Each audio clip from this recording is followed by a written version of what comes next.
Greetings everyone, welcome to Chess Advanced. This is a game from day 2. This is from the Blitz section. Out of the 2 rapid games, one game Vishy sir lost and the next game were drawn, which I've shown on my channel. And this is the Blitz game of day 2. And if already Vishy sir is trailing by 3 points, if he loses this, then lead will succumb to 4, and you don't want that to happen. So let's see what happens here. Without further ado, let's start with this game. Here, Garry Kasparov starts with c4, and we have c6 by Vishy sir. We hold d4, d5, and c captures, c captures.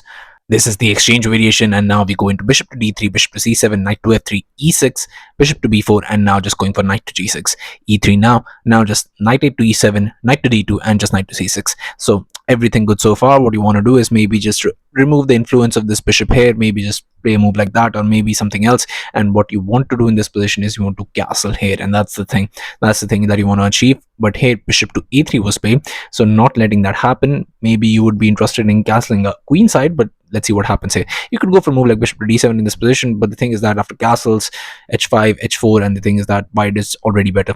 And if you try to go for e5 in this position, which seems like the best move in this position, but if you go for bishop caps on g6, h captures, d captures, now the thing that you want to do in this position is bishop caps on e5, and after knight captures, you've traded everything, and your chances of actually trying to win this game and just reduce the trailing points that you have now is going to be really cut short. So here after castles, you play b6, rook a to c1 check, king to b7, and your king is already weak. Already you're under the shadow of the queen. Rook is slicing all the way, bishop is already here. It's just very annoying. And how do you even get the queen into the game? You're gonna have to maybe just push the pawn, maybe just get the queen this way, or maybe just you try to get the queen with that way. It's still very difficult to try to do anything. But after bishop to a3, we have bishop to d6, and bishop to d6 is not a good move in this position, and you can understand why, because now you can actually trade the bishops. And after bishop captures, rook captures. The thing is that with this rook capture, you can never castle kingside now, and that's the problem, because you moved the rook once. So here after castles, we have a queenside castle, but now comes h4, and now the queen is getting out, and it's going to be very difficult to try and do anything in this position. Here f6 was tried, queen to h2, and now what do you do here? If you try to go for queen to f8, which seems decent, I mean, you want to get the queen into the game as soon as possible, get the quick king all the way here, because even if you go here, you're already still under the shadow of the queen. That's what you don't want. Rook can join the party, so that way the king would be very secure. But again, h4, a4, b4 is already coming, and you don't want that to happen already. I mean, h5 is also an idea in this position, and the knight doesn't have that many squares, or doesn't have that many active squares, and that's the problem in this position. Here rook f to c1 would be played, obviously. King to b8, you play a3.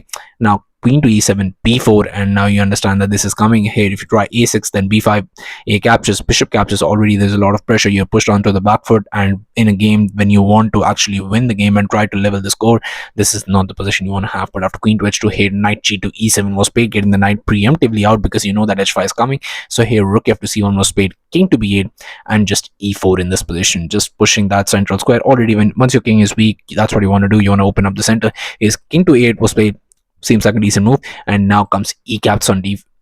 Would have come e caps on d5, because here after e captures, knight to b3 could have been played, bishop to g6, bishop captures, knight captures again, h5 becomes an idea. Queen is already on a decent square, rooks are already arranged very nicely. h4, a4, b4 is also coming. I mean, it's just a very bad position to have. But here, I mean, what do you do? If you try e5, and which was played in the game, now just comes a rook to d7, and in this position, what do you do? If you go fe, the problem is de, and now you're in a lot of trouble.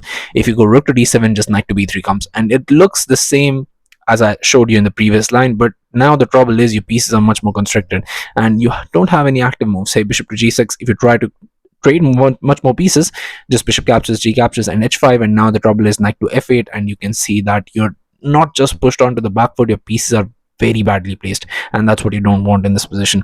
And I mean, slowly Garry would take over, and his attacking killing instinct is very nice, and definitely he would be winning this game.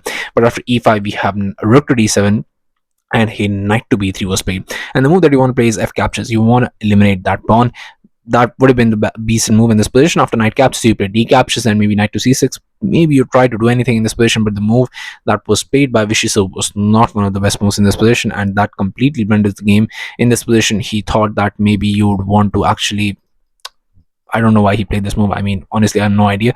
He just completely was not having the best of days, because I mean, you want to convert the first and the second games that happened in day 1. He had amazing chances in the blitz game. Completely, that game was drawn, but just one mistake, and that game completely faltered, and after he had to settle for a draw. Then second game, again you come back in, and rapid section, again in a position that he was completely winning, he lost, and then afterwards now you have to face him in the blitz. It's a very annoying position to have, and in this position he played rook to c7. Maybe he was thinking that, I don't know, you don't want the rooks, you want the rooks on active files, and that's why he thought. But this just completely blunders the game. I hope all of you can see the move. The move is e captures on f6, and yes, on just move 18, Vishy sir resign the game, because there is nothing you can do. Either your knight is hanging, or either the queen is getting inside the position. There is nothing you can do in this position. So that's why here Vishy sir resigned the game, and now he's gonna have to actually just level up the score in the next blitz game, or in the tomorrow's rapid section, which carries more points than usual. So he can actually try and level up the score there. But let's see what happens. So yeah, thank you all for watching. I'll be coming back with such amazing games. Stay tuned to the channel, stay updated, and I'll be seeing you guys very, very soon. Thank you very, very much for watching.